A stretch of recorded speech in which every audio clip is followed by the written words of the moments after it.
नमस्कार। कभी सोचा है कि ये जो लाइब्रेरीज और इंफॉर्मेशन प्रोफेशनल्स हैं, इनको ऑर्गेनाइज करने वाली संस्था मतलब एक ऑर्गेनाइजेशन आखिर बना कैसे? तो आज हम सिलिप की बड़ी ही दिलचस्प कहानी को समझेंगे। एक ऐसी संस्था जिसने लाइब्रेरी साइंस की पूरी दुनिया को एक शक्ल दी है। तो चलिए देखते हैं कि हमारा आज का सफर कैसा रहेगा। हम इसकी बिल्कुल शुरुआत से शुरू करेंगे, फिर देखेंगे कि ये कैसे आगे बढ़ा, आज की तारीख में ये क्या क्या करता है, और आखिर में इसके भविष्य पर भी बात करेंगे। तो हमारी कहानी शुरू होती है 19वीं सेंचुरी से। उस दौर में ग्रेट ब्रिटेन में लाइब्रेरीज तो खूब खुल रही थीं, लेकिन जो लोग वहां काम करते थे, मतलब जो प्रोफेशनल्स थे, उनके लिए कोई स्टैंडर्ड या कोई एक ऑर्गेनाइजेशन नहीं था। और यहीं से एक बहुत बड़े बदलाव की नींव पड़नी शुरू हुई। तो साल था 1877। ये तारीख बहुत जरूरी है, याद रखेगा। इसी साल ग्रेट ब्रिटेन के सारे लाइब्रेरियंस एक साथ आए और बस यहीं से सब कुछ बदलने की शुरुआत हो गई।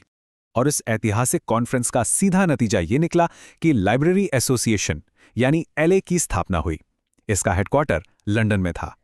सच कहूं तो ये इस फील्ड को एक प्रोफेशनल पहचान दिलाने की तरफ एक बहुत बड़ा कदम था।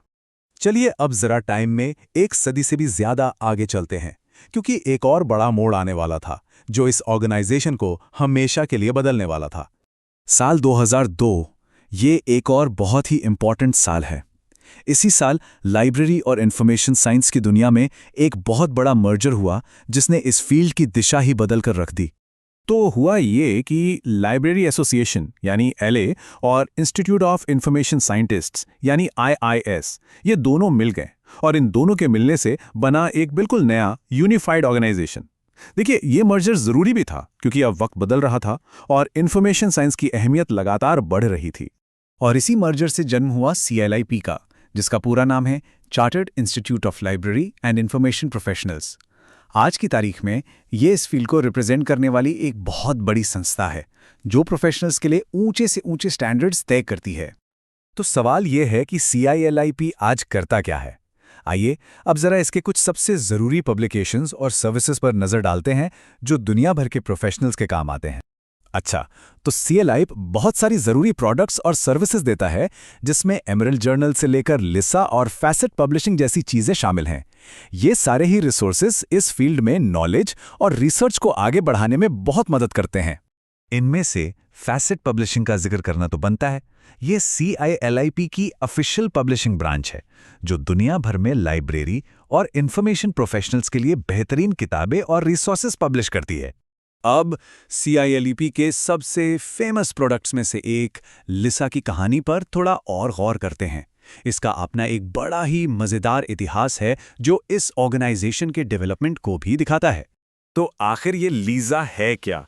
इसका पूरा नाम है library and information science abstracts, और ये इस फील्ड में रिसर्च करने वाले किसी भी इंसान के लिए एक बहुत ही जरूरी टूल है। ये सही जानकारी तक पहुंचने में मदद करता है। अब लिसा की जो जर्नी है ना, वो भी अपने आप में एक कहानी है। देखिए, 1950 में इसकी शुरुआत हुई लाइब्रेरी साइंस एब्स्ट्रैक्ट्स यानी एलएसए के नाम से। फिर 1969 में इसका नाम बदलकर हो गया library and information science abstracts, जिसे हम लिसा कहते हैं। इसके बाद 1991 में बोकर सॉर ने इसका पब्लिकेशन संभाला और आखिर में 2007 से ये प्रोक्वेस्ट पर मिलने लगा। तो आप देख सकते हैं, एक लंबा और काफी जरूरी सफर रहा है इसका। सिलिप सिर्फ प्रोफेशनल्स को सपोर्ट ही नहीं करता, बल्कि वो इस फील्ड में बेहतरीन काम करने वालों को पहचानता भी है और उन्हें सम्मानित भी करता है। चलिए देखते हैं कैसे। सीआईएलआईपी के जो सबसे जाने माने अवार्ड्स हैं, उनमें कार्नेगी और केट ग्रीनवे मेडल्स का नाम आता है। ये ब्रिटेन के सबसे पुराने और सबसे प्रतिष्ठित बच्चों की किताबों के अवार्ड्स हैं। ये बेहतरीन राइटिंग और इलस्ट्रेशन को सम्मानित करते हैं और लिटरेचर की दुनिया में इनकी बहुत बड़ी जगह है। तो सिलिप की ये पूरी कहानी हमें कहाँ लाकर खड़ा करती है?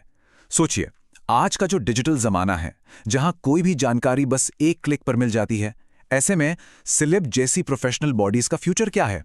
उनकी क्या भूमिका होगी? ये एक बहुत बड़ा सवाल है जो हमें इस पूरे फील्ड के भविष्य के बारे में सोचने पर मजबूर करता है।